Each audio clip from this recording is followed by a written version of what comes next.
Hello everyone, welcome to primary masters. मैं हूं गरिमा। पिछले वीडियो में हमने class 5th chapter 3 EVS from tasting to digestion का फर्स्ट पार्ट यानी कि फर्स्ट हाफ डिस्कस किया था। आज हम इस वीडियो में सेकेंड पार्ट यानी उसके आगे का पार्ट डिस्कस करेंगे। अगर आपने अभी तक वो वीडियो नहीं देखी है और उसको समझना चाहते हैं तो उसका लिंक मैं डिस्क्रिप्शन बॉक्स में मेंशन कर रही हूँ। अब हम आ गए हैं पेज नंबर 29 पर, जिसमें हम पढ़ेंगे एक पोएम, मार्टिन्स विंडो, यानी मार्टिन है किसी का नाम। Here's an old story, it seems so funny. There was a window in Martin's tummy. Actually, by mistake, Martin was shot right in the stomach. It bled a lot. The wound slowly healed and was covered by skin, but the hole was still there. You could peep right in. Oh, what a chance for doctors to study what happens to the food inside the body. The story seems odd, but it is really true.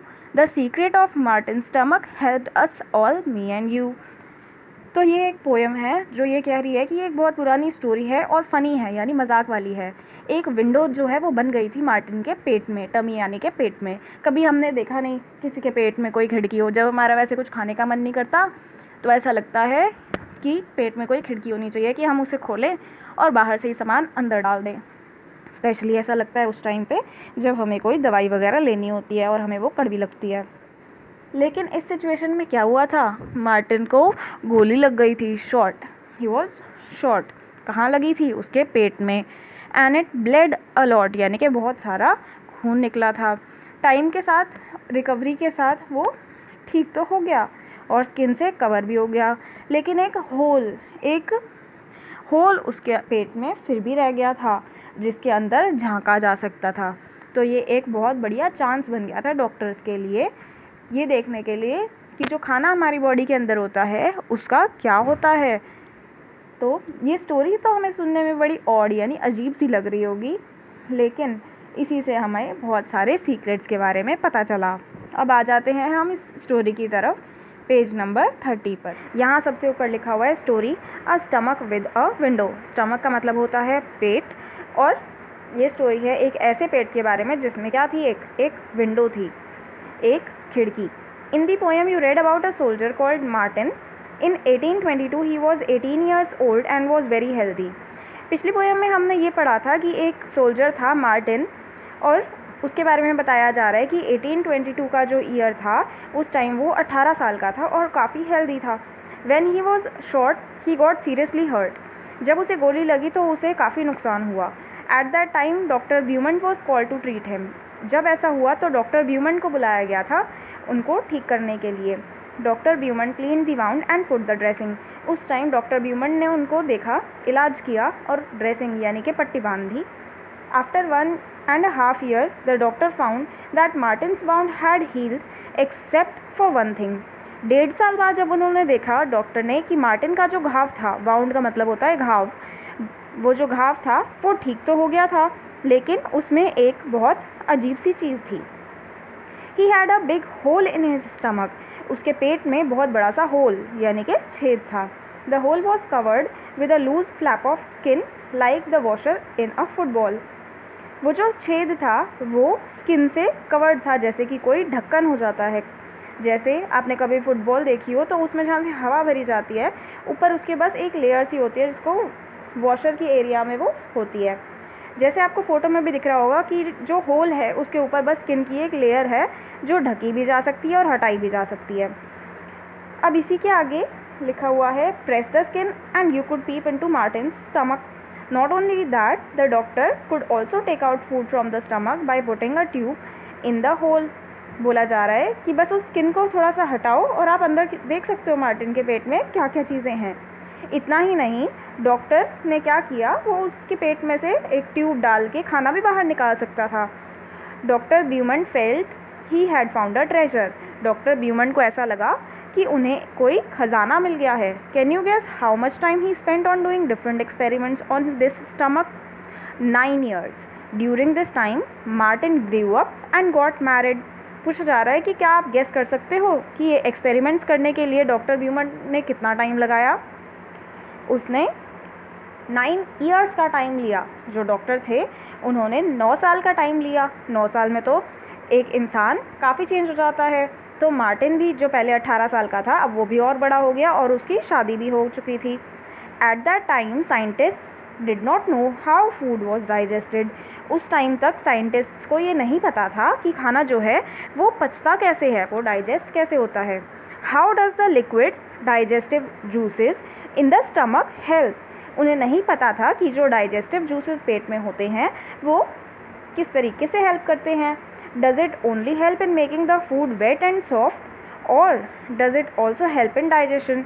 उन्हें ये नहीं पता था कि वो जो digestive juice पेट में ही बनते हैं वो खाने को सिर्फ गीला करने के काम आते हैं या फिर कुछ और भी काम होता है उनका डाइजेशन में। Doctor Beaumont took some liquid juices out of the stomach. उन्होंने क्या किया, मार्टिन के पेट में से ही थोड़े डाइजेस्टिव जूसेस बाहर निकाल लिए। He wanted to see what would happen to a food item kept in a glass filled with it. उन्होंने सोचा कि क्यों ना एक काम किया जाए, एक ग्लास में कुछ खाना रखा जाए और उसमें यही डाइजेस्टिव जूस जो उसके पेट से निकाला गया है वो उस ग्लास में डाल दिया जाए। तो क्या होगा उस फूड के साथ जो ग्लास में डाला। Would it get digested on its own. For this he did an experiment. क्या वो डाइजेस्ट अपने आप हो जाएगा, इसके लिए उन्होंने ये एक्सपेरिमेंट किया। With the help of a tube he took out some digestive juice from the stomach.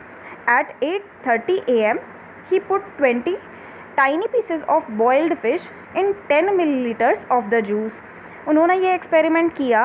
उन्होंने डाइजेस्टिव जूस निकाल लिया उसके पेट में से और 8:30 बजे सुबह उन्होंने 20 टुकड़े डाले उबली हुई फ़िश के 10 मिलीलीटर जूस में। He kept the glass at the same temperature as that of our stomach, about 30 degrees Celsius. उन्होंने पूरी कोशिश करी कि सब चीज़ें वैसे ही रहें जैसी पेट में होती हैं। उन्होंने डाइजेस्टिव जूस भी प्रोवाइड किया उस फूड को, साथ ही उन्होंने उतना ही टेम्परेचर उस ग्लास का भी मेंटेन करने की कोशिश करी जितना कि हमारे पेट में होता है, ताकि सिर्फ इतना सा चेंज रह जाए कि वो खाना अब पेट की बजाय ग्लास में है, क्योंकि अब डाइजेस्टिव जूसेस भी सेम थे और टेम्परेचर भी उसको सेम ही मिल रहा था। When he checked at 2 PM he found that the pieces of fish had dissolved. तो उन्होंने 2 बजे दोपहर को जब ये देखा तो पाया कि जो फ़िश के 20 पीसेस उन्होंने डाले थे वो डिज़ोल्व हो गए थे, यानी कि वो डाइजेस्ट हो गए थे। Doctor Beaumont tried this experiment with different food items. He gave Martin the same food at the same time and then compared how long it took for the food to be digested in the glass and in Martin's stomach. He recorded his observations in a table. Doctor Beaumont ने फिर क्या किया, उन्होंने और इस तरीके के experiments किए। उन्होंने मार्टिन को भी सेम खाना दिया, उतना ही दिया, सेम टाइम के लिए दिया और ये देखा कि यही खाना उतने ही टाइम के लिए मार्टिन के पेट में कितना टाइम लगता है डाइजेस्ट होने में उसको, और बाहर ग्लास जिसमें सेम डाइजेस्टिव जूस है और सेम टेम्परेचर है उसमें कितना टाइम लगता है। इसके बेसिस पर उन्होंने एक टेबल बनाई जो है नेक्स्ट पेज पर, पेज नंबर 31। अब आप देख सकते हैं ये जो ग्रीन कलर की टेबल आपको स्क्रीन पर दिख रही है, इसमें सबसे ऊपर लिखा हुआ है अनबॉइल्ड मिल्क, यानी बिना उबाला हुआ दूध। साइड में लिखा हुआ है इन the stomach. In the stomach के लिए अलग टाइम दिया हुआ है और in the glass with digestive juices के लिए अलग टाइम दिया हुआ है, यानी बिना उबला हुआ जो दूध था वो पेट में डाइजेस्ट होने के लिए इतना टाइम ले रहा था, यानी 2 hours 15 minutes लगे, और जो ग्लास था उसमें उसको लगे 4 hours 45 minutes, यानी कि डबल से भी ज़्यादा टाइम लगा। हालांकि डाइजेस्टिव जूसेस वही सेम थे, टेम्परेचर सेम था। सेकंड, उन्होंने क्या किया, दूसरा एक्सपेरिमेंट किया उबले हुए दूध से, यानी बॉइल्ड मिल्क के साथ। उसने पेट में डाइजेशन में 2 hours का टाइम लिया और ग्लास में 4 hours 15 minutes। फिर उन्होंने लिया फुल बॉइल्ड एग जिसने पेट में टाइम लिया डाइजेशन में 3 hours 30 minutes और ग्लास में लिया 8 hours।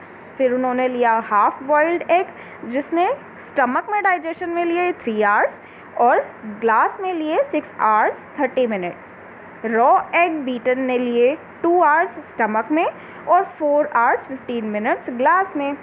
फिर उन्होंने किया रॉ एग के साथ जिसने 1 hour 30 minutes लगाए डाइजेशन में स्टमक में और 4 आवर्स लगाए ग्लास में। So what does our stomach do?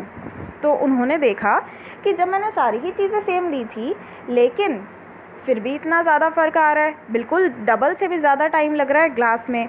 तो इसका मतलब क्या हुआ? उन्होंने सोचा था कि जो पेट है वो भी एक बर्तन की तरह है और बाहर जो ग्लास रखा है वो भी एक तरीके का बर्तन है। दोनों में हम सेम चीज़ रख रहे हैं, यानी डाइजेस्टिव जूस रख रहे हैं और खाना डाल रहे हैं। उतना ही खाना ग्लास में भी डाल रहे हैं, डाइजेस्टिव जूस भी दे रहे हैं और दोनों का टेम्परेचर भी सेम है। तो यानी कि दोनों बर्तनों में सेम काम होना चाहिए था। लेकिन जिस हिसाब से उनको रिज़ल्ट मिले उससे तो यही पता चलता है कि पेट सिर्फ एक बर्तन नहीं है, उसका अपना भी एक रोल है। Doctor Beaumont did many experiments and found out many secrets about digestion. Doctor Beaumont ने बहुत सारे एक्सपेरिमेंट्स किए उन 9 सालों में और बहुत सारे सीक्रेट्स जो थे डाइजेशन के बारे में वो पता किए। He found that food digests faster in the stomach than outside. Did you notice this in the table? बोला जा रहा है डॉक्टर ब्यूमन ने ये पता किया इसी तरीके से कि जो पेट है उसमें खाना सारी चीज़ें सेम दो तब भी बाहर के कंपैरिजन में जल्दी डाइजेस्ट होता है। ये तो हमने इस टेबल में देख ही लिया। Our stomach churns the food to digest it. हमारा पेट जो है उसमें कम टाइम कैसे लगता है, अब वो ये बता रहे हैं। उन्होंने कहा कि जो हमारा पेट है वो उस फूड को मूव भी करवाता रहता है और चर्न्स यानी कि और छोटे छोटे पीसेस में उसको कन्वर्ट करवाता रहता है जिससे डाइजेस्ट जो है फूड जल्दी हो जाता है। The doctor also saw that the food did not digest properly when Martin was sad. Doctor ने ये भी देखा कि जब मार्टिन किसी भी वजह से उदास हुआ करता था तो जो खाना है वो ढंग से डाइजेस्ट हो ही नहीं पाता था। इससे हमें क्या पता चलता है? इससे हमें ये पता चलता है कि हमें हमेशा खुश रहना चाहिए और खाना हमेशा खुश होकर खाना चाहिए ताकि जो हम खा रहे हैं वो बहुत अच्छे से डाइजेस्ट हो और हमारी बॉडी को एनर्जी मिले। He also found that the juice in our stomach is acidic. Have you heard of anyone talking about acidity, especially when that person has not eaten well or the food is not digested properly? अब वो कह रहे हैं कि वो जो digestive juices हमारे पेट में होते हैं वो एसिडिक होते हैं। एसिडिक, आपने ये वर्ड सुना होगा एसिडिटी। काफ़ी लोग बोलते हैं मुझे तो एसिडिटी हो रही है, तो उनके पेट में कुछ अजीब सी आवाज़ें भी आती है अगर आप कान लगा कर देखो तो ऐसा इसलिए होता है अगर उस इंसान ने ढंग से या तो खाया नहीं है या फिर जो उसने खाया है वो ढंग से डाइजेस्ट ही नहीं हुआ, तब एसिडिटी की प्रॉब्लम होती है। Doctor Beaumont's experiments became famous across the world. After this many scientists did many such experiments. क्या हुआ? अभी तक तो सबको किसी भी साइंटिस्ट को नहीं पता था कि इस तरीके की कोई चीज़ डाइजेशन में हमारे पेट में होती है। डॉक्टर ब्यूमन ने पहली ही बार ये सबको बातें बताई थी, इसलिए उनके एक्सपेरिमेंट्स पूरी दुनिया में फेमस हो गए। आफ्टर दिस यानी इसके बाद बाकी के जो साइंटिस्ट थे उन्होंने भी ऐसे बहुत सारे एक्सपेरिमेंट्स किए।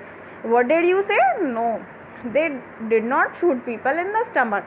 अब डॉक्टर ब्यूमन को तो एक ऐसा इंसान मिला था जिसके पेट में छेद था ना, तो जो बाकी के साइंटिस्ट थे वो किस पे एक्सपेरिमेंट कर रहे थे और वो कैसे एक्सपेरिमेंट कर रहे थे? तो इसके लिए वो ये नहीं करते थे कि लोगों को शूट कर दे और ये सोचे कि शूट करने के बाद पेट में छेद हो जाएगा और फिर साइंटिस्ट अपना काम करते रहेंगे। Not did they wait for a patient with a hole in the stomach. वो इस बात का भी इंतज़ार नहीं कर रहे थे कि कोई ऐसा एक और पेशेंट आए जिसके पेट में उन्हें होल मिले। They used other scientific ways to look inside our bodies. उन्होंने और तरीके के साइंटिफिक तरीके ढूंढे जिससे बॉडी के अंदर देखा जा सके, जैसे एक्सरे, MRI, इस तरीके की जो चीज़ें होती हैं ये टेक्नोलॉजी से बनाई गई हैं और इनसे हमारी बॉडी की अंदर की चीज़ें बाहर स्क्रीन पर देखी जा सकती हैं बिना बॉडी को काटे या छेद करे।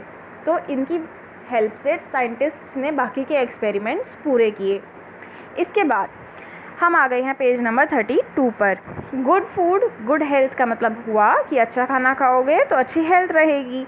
डॉक्टर अपर्णा, उनके पास 2 पेशेंट्स आए, रश्मि और कैलाश।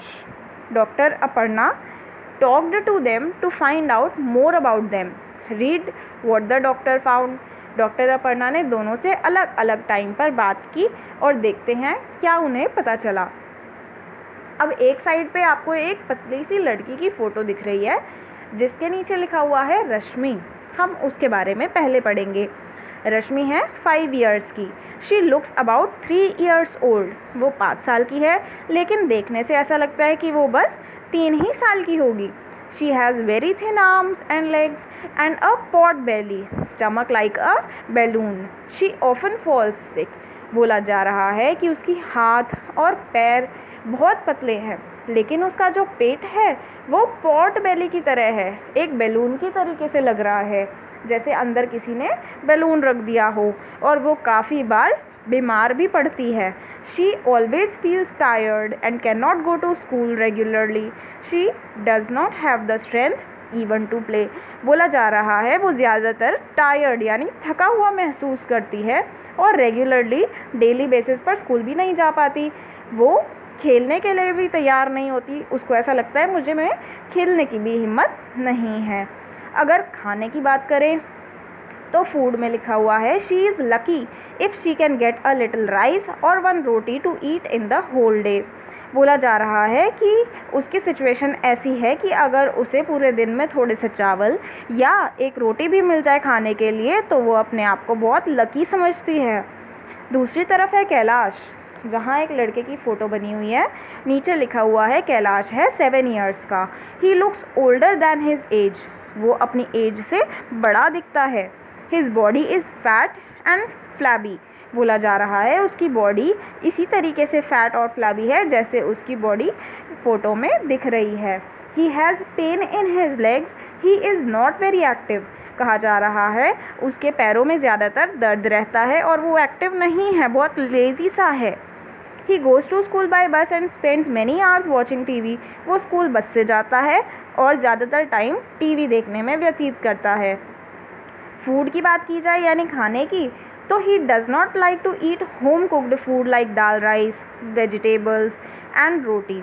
उसे घर का बना हुआ खाना जैसे दाल राइस, दाल चावल, सब्जियां, रोटी ये बिल्कुल पसंद नहीं है। The only thing he finds tasty are chips, burgers, pizzas and soft drinks from the market.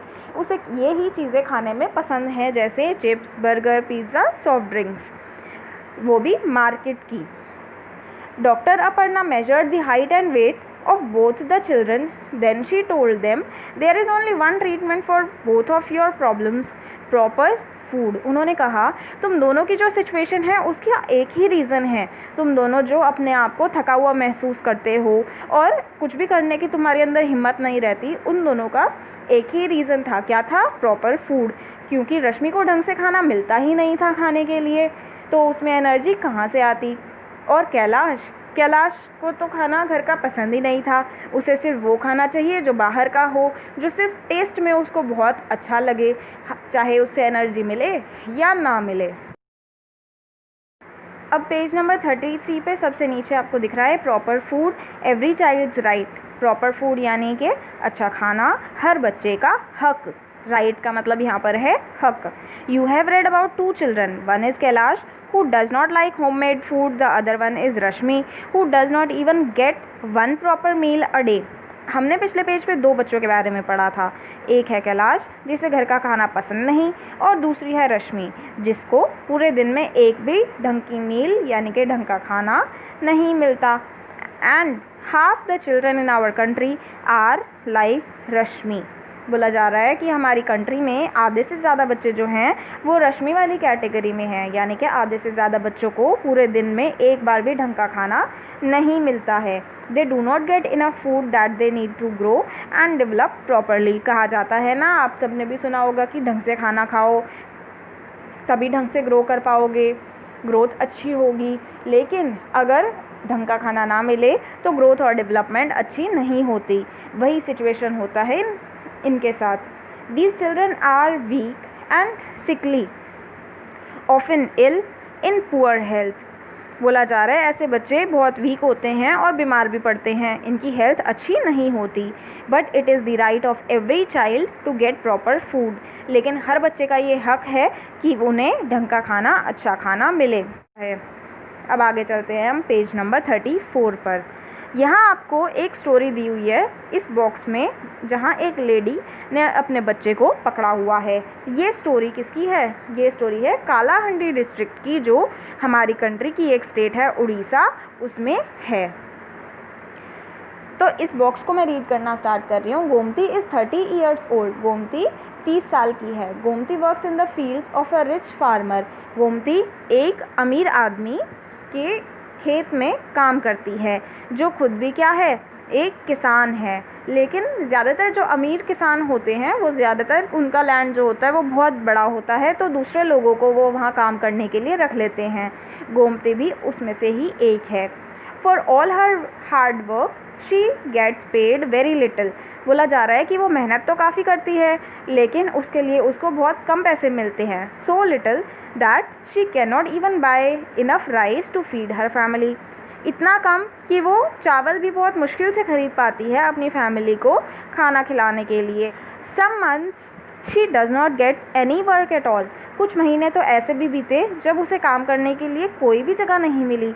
Then she has to eat leaves and roots from the jungle. ऐसी सिचुएशन में अगर उसे काम नहीं मिला तो पैसे भी नहीं थे, तो कुछ वो खाना खरीद भी नहीं सकती थी बाहर से, लेकिन खाना तो कुछ ना कुछ था ही। तो जंगल से वो पत्तियाँ खाती थी और जड़ें, रूट्स खाती थी। Gomti's children are weak with hunger and always sick. Few years ago her husband died of hunger. बोला जा रहा है कि जो गोमती के बच्चे हैं वो ज़्यादातर भूख की वजह से वीक यानी कि कमज़ोर रहते हैं और बीमार भी पड़ते रहते हैं। कुछ साल पहले उसके हस्बैंड की भी सिर्फ भूख की वजह से मौत हो गई थी। Most rice grows in Kalahandi district. कहा जा रहा है कि ज़्यादातर जो चावल है वो यहीं उगते हैं कालाहांडी डिस्ट्रिक्ट में। Rice is even sent to other states from here. यहाँ से जो चावल हैं वो दूसरी स्टेट्स में भी भेजे जाते हैं। Many times the rice that keeps lying in the godowns gate spoiled. बोला जा रहा है काफ़ी बार तो ऐसा भी होता है कि कालाहांडी डिस्ट्रिक्ट में खेतों में से जो चावल उगाए गए थे वो वहीं के गोडाउन में पड़े पड़े सड़ गए, ख़राब हो गए। In the same Kalahandi there are many poor people like Gomti. Why do people die of hunger in such a place. बोला जा रहा है जिस जगह पे इतने चावल उगाए जा रहे हैं कि वो पड़े पड़े ख़राब हो रहे हैं, उसी जगह पर कुछ ऐसे लोग भी हैं जिन्हें खाने को कुछ नहीं मिल रहा, वो ना खाने की वजह से भूख से मर जाते हैं। एक ही जगह पर ऐसी दो बिल्कुल ऑपोजिट सिचुएशंस कैसे क्रिएट हो गई कि खाना है भी लेकिन भूख से मर रहे हैं। ऐसा इसलिए क्योंकि जो खाना है यानी कि राइस जो वहाँ उगाए जा रहे हैं वो सिर्फ उन्हीं को ही बेचे जाते हैं जिनके पास पैसे हों, जिनके पास ज़्यादा पैसे हों, जो उतना प्राइस दे सके जितनी कीमत उस चावल की रखी गई है। अगर कोई उतने पैसे नहीं दे पाता है तो वो चावल उसको मना कर दिए जाते हैं कि हम तुम्हें चावल नहीं देंगे, और चाहे वो चावल पड़े पड़े ख़राब ही क्यों ना हो जाएं। अब आप बताइए ऐसी सिचुएशन में और क्या किया जा सकता है। अपने व्यूज़ आप कमेंट में लिख सकते हैं।